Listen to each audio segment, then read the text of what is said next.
விவிலிய தேடல்கள்,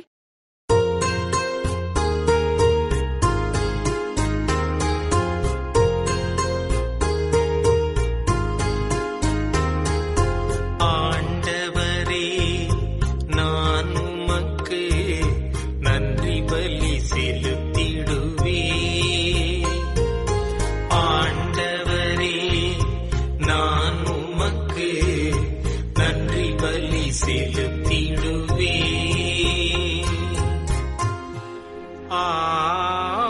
ஆண்டவர் எனக்கு செய்த எல்லா நன்மைகளுக்காகவும் நான் அவருக்கு என்ன கைமாறு செய்வேன்.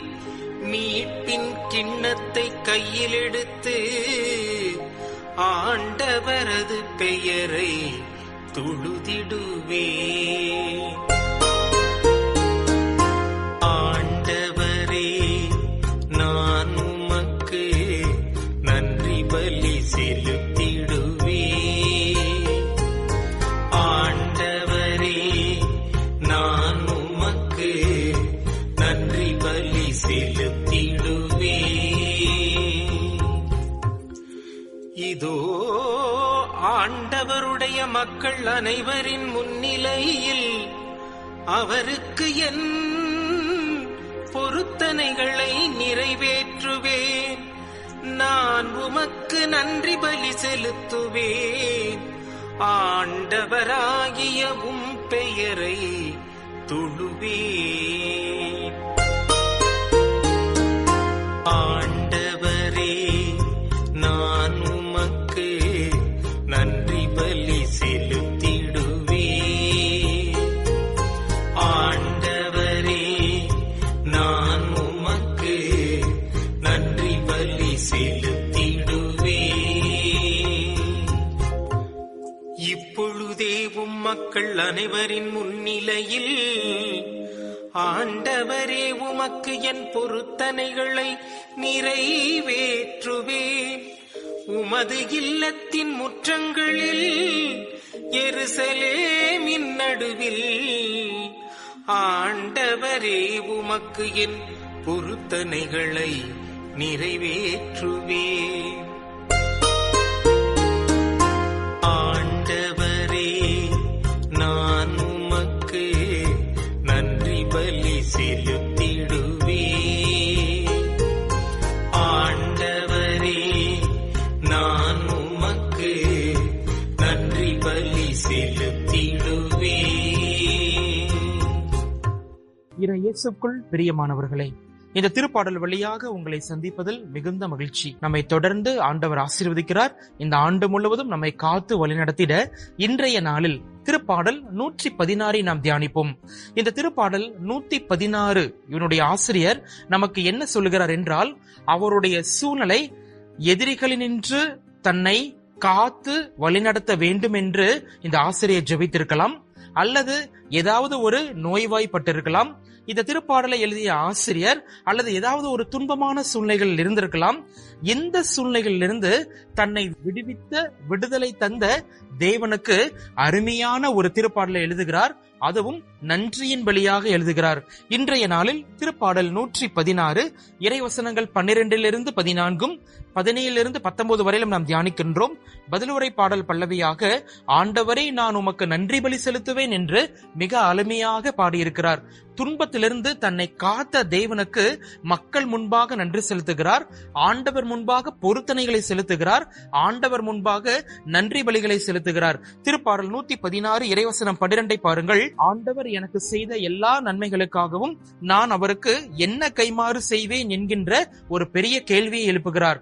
ஆண்டவர் ஒவ்வொரு நாளும் அவர் செய்த சகலவிதமான கிருபைகளை நாம் நினைத்து பார்க்கின்ற போது நம்முடைய வாழ்நாள் முழுவதுமே நன்றி சொன்னாலும் அதற்கு ஈடு ஆகவே ஆகாது என்கின்ற அருமையான ஒரு வார்த்தையை, நான் என்ன பொருத்தனைகளை செலுத்துவேன், நான் என்ன கைமாறு செய்வேன் என்று இந்த நூலினுடைய ஆசிரியர் நமக்கு தெளிவுபடுத்துகிறார். மீட்பின் கிண்ணத்தை கையில் எடுத்து ஆண்டவருடைய பெயரை நான் தொழுதிடுவேன். அன்பிற்குரிய இறைமக்களே, இயேசு ஆண்டவரும் பாருங்கள், கல்வாரி சிலுவையில் தன்னையே தியாக இரத்த பலியாக பரலோக தந்தைக்கு நன்றி பலியாக செலுத்துகிறார். பாவம் போக்கின்ற பலியாக செலுத்துகிறார். ஆக நாம் எப்போதுமே மீட்பினுடைய கிண்ணத்தை கையில் எடுத்து ஒவ்வொரு நாள் திருப்பலியிலும் அல்லது ஒவ்வொரு நாள் நம்முடைய உடல் உள்ளம் ஆன்மா அனைத்தின் வழியாக ஆண்டவருக்கு நாம் நன்றி பலி செலுத்திக் கொண்டே இருக்க வேண்டும் என்பதை நாம் கண்டிப்பாய் உணர வேண்டும். 14வது வசனம் பாருங்கள். இதோ ஆண்டவருடைய மக்கள் முன்னிலையில் அவருக்கு என்னுடைய பொருத்தனைகளை நிறைவேற்றுவேன் என்று சொல்லுகிறார். இதோ எருசலேம் தேவாலயத்தில் கண்டிப்பாக இந்த நூலினுடைய ஆசிரியர் மக்கள் முன்பாக ஆண்டவர் தமக்கு செய்த எல்லா விதமான நன்மைகளுக்கு நன்றி செலுத்தி நிச்சயமாக பொருத்தனைகளை செலுத்தி கொண்டே இருப்பார் என்பதை இந்த 14வது வசனம் நமக்கு தெளிவுபடுத்துகிறது. அடுத்ததாக 17வது வசனத்தை பாருங்கள்.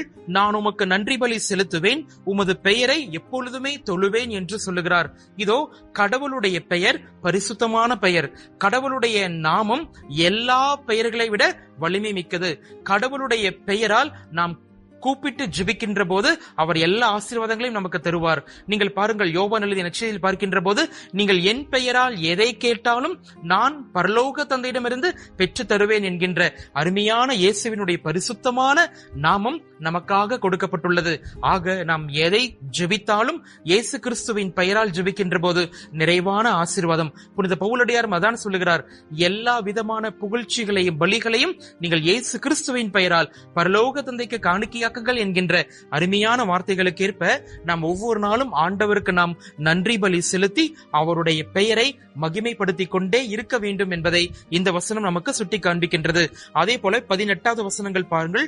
இப்பொழுதே உம் மக்கள் அனைவரின் முன்னிலையில் ஆண்டவரே உமக்கு என் பொருத்தனைகளை நிறைவேற்றுவேன் என்கின்ற அருமையான வார்த்தைகளுக்கு ஏற்ப அன்பிற்குரிய சகோதர சகோதரிகளே, ஆண்டவர் நமக்கு செய்த எல்லா விதமான நன்மைகளையும் மக்கள் முன்பாக நாம் ஒரு பெரிய சாட்சியாக சொல்கின்ற போது விசுவாசம் இல்லாத மக்களும் ஆண்டவர் மீது இன்னும் அதிகமாக நம்பிக்கை கொள்ள ஒரு மிகப்பெரிய ஒரு வாய்ப்பாக இருக்கும். நமது ஆலயங்களில் பாருங்கள், ஒரு சில நேரத்தில் ஆராதனை வேளையிலும் சரி அல்லது திருப்பலி வேளையிலும் சரி நாம் ஏதாவது ஒரு சாட்சி சொல்கின்ற போது அந்த சாட்சியத்தை கேட்டு அந்த சகோதரருக்கு அந்த சகோதரிக்கு ஆண்டவர் செய்தது போல எனக்கும் ஆண்டவர் நிச்சயமாக செய்வார் என்று மக்களுடைய நம்பிக்கை அதிகமாகும், மக்களுடைய விசுவாசம் அதிகமாகும்.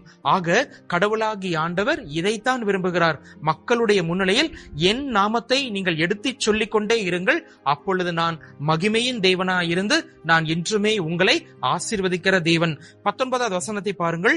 உமது இல்லத்தின் முற்றங்களில் எருசலேமின் நடுவில் ஆண்டவரே உம் பொருத்தனைகளை நிறைவேற்றுவேன் என்கின்ற அருமையான ஒரு வார்த்தைகளுக்கு ஏற்ப ஆண்டவருக்கு நாம் ஒவ்வொரு நாளும் துதிகன மகிமையெல்லாம் நன்றி பலிகளை எல்லாம் செலுத்திக் கொண்டே இருப்போம். ஒவ்வொரு நாளும் ஆண்டவர் நமக்கு செய்த ஆசீர்வாதங்களை நினைத்து பார்ப்போம். துன்பத்திலிருந்து எத்தனையோ ஆண்டவர் நம்மை காப்பாற்றி இருக்கிறார், நோய் நொடிகளிலிருந்து காப்பாற்றி வருகிறார், அல்லது சிறையிலிருந்து காப்பாற்றி வருகிறார். எல்லா விதமான சூழ்நிலைகளிலிருந்தும் அல்லது சாத்தானுடைய சூழ்ச்சிகளிலிருந்தும் ஆண்டவர் நம்மை காப்பாற்றி வருகிறார், ஆபத்துகளிலிருந்து நம்மை காப்பாற்றி வருகிறார். ஆக இந்த தேவனுக்கு ஒவ்வொரு நாளும் நாம் நன்றி சொல்வோம். இந்த புதிய ஆண்டில் நாம் தொடங்கி இருக்கிறோம். இந்த புதிய ஆண்டு முழுவதும் ஆண்டவரே நீங்க என்னை காப்பாற்றுங்கள், அதனால் நான் தொடர்ந்து உமக்கு நன்றி பலி செலுத்திக் கொண்டே இருப்பேன், உமது பெயரை எப்போதும் போற்றி புகழ்ந்து ஆராதனை செய்வேன் என்கின்ற நம்பிக்கையோடு இந்த நாள் முழுவதும் இந்த திருப்பாடலை நாம் தியானித்து பார்ப்போம். ஜெபிப்போமாக. எங்களை என்னாலும் நேசிக்கிற எங்கள் அன்பின் பரலோக தந்தையே, எத்தனை ஆசீர்வாதங்கள் எங்களுக்கும் எங்களுடைய குடும்பத்திற்கும் இந்த திருப்பாடலை பார்த்து கொண்டிருக்கிற ஒவ்வொரு இறைமக்களுக்கும் தருகிறீர். நாங்கள் எங்களுடைய மனதிலிருந்து வருகின்ற நன்றி பலிகள், வாயினுடைய புகழ்ச்சி பலிகள், பாடல்கள் வழியாக, இறை வசனங்கள் வழியாக, நீர் செய்த எல்லா விதமான செயல்கள் வழியாக நாங்கள் உமக்கு நன்றி செலுத்துகிறோம். தொடர்ந்து உங்க ஆசீர்வாதம் என்றும் எங்களோடு தங்கியிருப்பதாக. நீர் செய்து வருகின்ற இனிமேலும் செய்ய போகிற ஒவ்வொரு நல்ல காரியத்திற்காக நாங்கள் உமக்கு கொடான கொடி நன்றி செலுத்துகிறோம். எங்கள் ஆண்டவரும் இரட்சகரும் இயேசுவின் நாமத்தில் ஜெபிக்கிறோம் நல்ல பிதாவே, ஆமென்.